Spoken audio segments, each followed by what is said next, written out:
You might be destroying your own respect without even noticing it. Small habits that feel harmless, things you repeat every day, are quietly eroding the way people see you. And the worst part? These patterns don't just damage your reputation, they weaken your confidence, your relationships, and even the trust others place in you. In this video, we're going to expose 4 toxic habits that silently destroy respect. They may look insignificant, but over time, they carry a heavy cost. The Stoics knew this well. Marcus Aurelius warned us not to waste time debating what a good person should be. Just become one. That's exactly what we're going to do here. Identify these behaviors with honesty and cut them out before they cut us down. Stay with me, because what comes next might feel uncomfortable, but it's also the first step toward earning lasting respect. Gossiping. At first glance, it looks harmless. Just a bit of casual talk, something to pass the time, maybe even a way to bond with people. But gossip is a silent poison.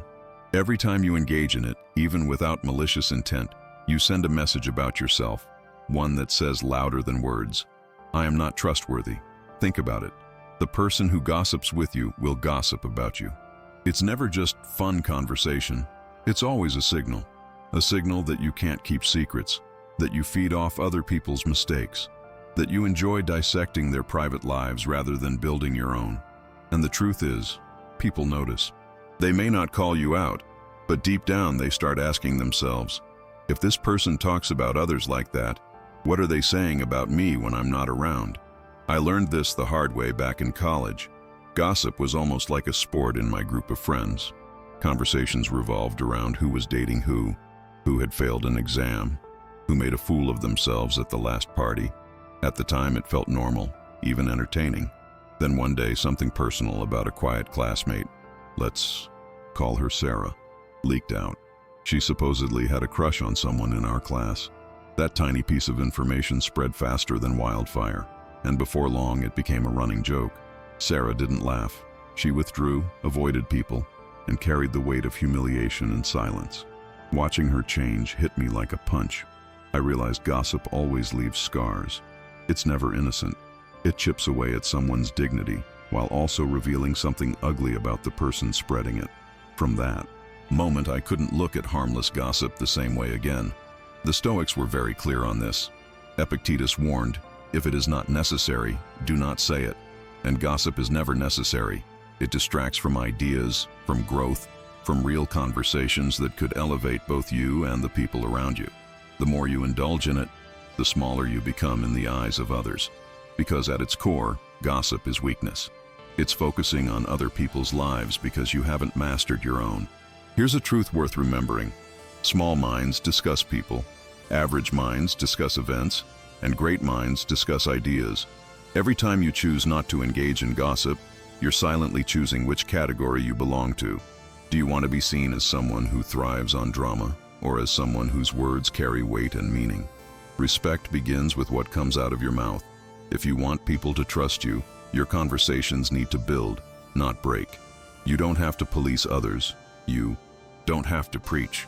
But you do have to make a choice, every single day, to speak words that uplift, not words that corrode. So the next time gossip comes your way, remember, saying nothing says everything. Silence can be the strongest proof of integrity. Few things erode respect faster than being unreliable. We live in a world full of promises. I'll be there. I'll help you. I'll change. But when the moment of truth arrives, excuses replace action. And here's the hard reality. When your word, loses its value, you lose value right along with it. There was a time in my life when I didn't see the problem. I thought being spontaneous was a virtue. I'd make plans and then cancel them at the last minute. I'd say, I'll definitely be there, only to disappear when something more interesting came up. I thought people would understand. But then came the day I disappointed someone I truly cared about, and it opened my eyes. A close friend, Emily, had spent weeks preparing for her birthday. She planned every detail, the decorations, the food, the music, the guest list. And of course I told her, count on me. I wouldn't miss it for anything. But when the day came, I got caught up in something else. By the time I realized, the party had already started. I sent a rushed message trying to explain, but her reply was short, polite, and cold. In that moment, it hit me. I hadn't just missed a party. I had broken trust. A piece of our friendship cracked that night and no words could fully repair it. That's the price of unreliability. People may forgive you once, twice, maybe 3 times. But with every broken promise, their belief in you fades. And once trust is gone, respect follows. The Stoics understood the weight of one's word. Seneca wrote, "Nothing is more valuable than the commitment of a person of integrity." To the Stoics, your word was your contract, not just with others, but with yourself. When you say something, it should carry the weight of truth. Reliability isn't built on big, heroic acts. It's built on small, consistent actions. Showing up on time, meeting a deadline, responding when you said you would, being clear about your limits instead of making promises you can't keep. People don't expect perfection. What they expect is consistency. In a professional setting, unreliability can destroy opportunities. You might be smart, charismatic, even talented, but if you fail to follow through, people quietly start excluding you from serious projects. Why? Because respect is born from trust, and trust is born from repeating your integrity, even in the smallest details. Here's the takeaway. Stop saying yes to everything. If you can't do it, don't commit. If something unexpected comes up, communicate early and honestly. When people see that your word is solid, even when circumstances change, their respect for you grows. Because at the end of the day, reliability isn't about being perfect. It's about being dependable.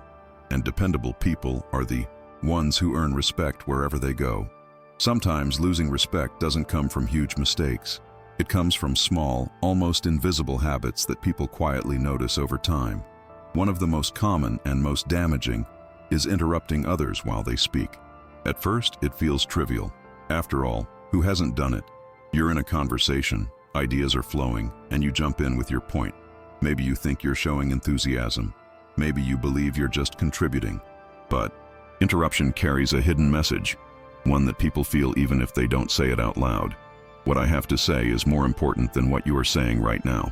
That message, repeated again and again, erodes respect like water dripping on stone. Early in my career, I was guilty of this all the time. I was young, ambitious, full of energy, desperate to prove myself. During meetings, I would barely let others finish their thoughts. If I disagreed, I interrupted. If I had a suggestion, I cut in. If I thought I could add value, I would jump in mid-sentence. To me, it felt like engagement. To everyone else, it felt like arrogance.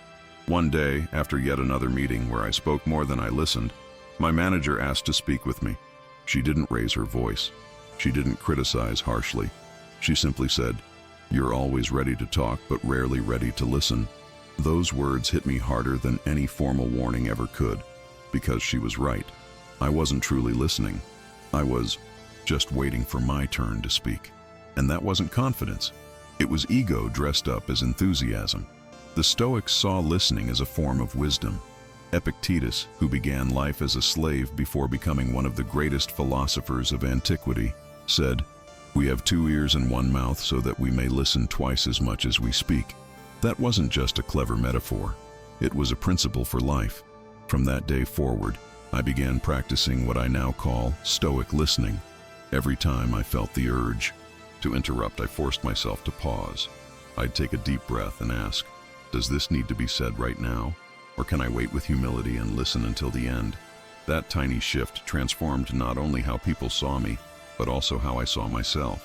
Suddenly, colleagues who once avoided conversations with me started opening up. Friends who once felt unheard began to share more deeply. I realized that listening isn't weakness, it's strength. It's proof that you respect the other person enough to give them space. And respect given is respect earned. If you want to cultivate real influence, practice intentional silence. Don't rush to fill every pause. Let others finish their thoughts. Listen with full presence, because the people who listen deeply are the ones others turn to when it really matters. Remember this, interrupting may seem small, but it tells people everything they need to know about your character. The choice is yours. Will your presence make others feel dismissed or respected? We've all complained about the traffic, the weather, our jobs, the people around us. Complaining feels natural, almost therapeutic, like a pressure valve to release frustration. But here's the trap. When complaining becomes a habit, it stops being relief. It becomes identity. And nothing destroys respect faster than being known as the person who always sees what's wrong, but never takes action to make it right. I know this cycle because I lived it. There was a time when my default response to everything was negativity. If it rained, I complained. If it was hot, I complained. If someone wronged me, I'd stew on it for days, replaying the injustice in my head. At first, I thought it was harmless venting, but little by little, people started pulling away, not because they didn't like me, but because being around constant negativity is exhausting. One day, a close friend finally confronted me. He said, "Man, it feels like nothing is ever good enough for you. Have you noticed that?" I got defensive at first, but those words echoed in my mind for weeks, and they hurt because they were true. I had unknowingly taken on the role of the victim. And here's the problem with living as a victim. You give away your power. The Stoics taught a better way. They warned us never to complain about reality.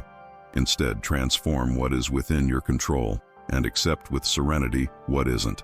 That's the heart of Stoicism. The rain won't stop because you complain. The traffic won't move faster because you curse at it. But your attitude, that you can always choose. When I began replacing complaints with either action or acceptance, everything shifted. If the environment was toxic, I left. If something went wrong, I looked for the lesson. And if there was truly nothing I could do, I took a deep breath and moved on. I didn't become an optimist with blinders on. I became lighter, freer, and people noticed. Conversations stopped being energy draining and started becoming energy giving. So here's a quick test for yourself. Do you talk more about problems or solutions? Do your words energize others or drain them? Complaining might feel justified, but it robs you twice. It steals your peace, and it erodes the respect of everyone who listens. From now on, whenever you feel the urge to complain, stop and ask, is this under my control? If yes, act. If no, accept. That one simple question can save you from negativity, preserve your energy, and restore the respect others have for you. These 4 habits, gossiping, being unreliable, interrupting, and constant complaining, might seem small, but they silently destroy respect. The good news, you can change them, starting today. Respect is built step by step, through what you choose to say and do every single day. If this video helped you, hit the like button, share it with someone who needs this message, and subscribe for more Stoic wisdom you can apply in real life. And remember, you are the only one responsible for the energy you bring into the world. Make it one that earns respect.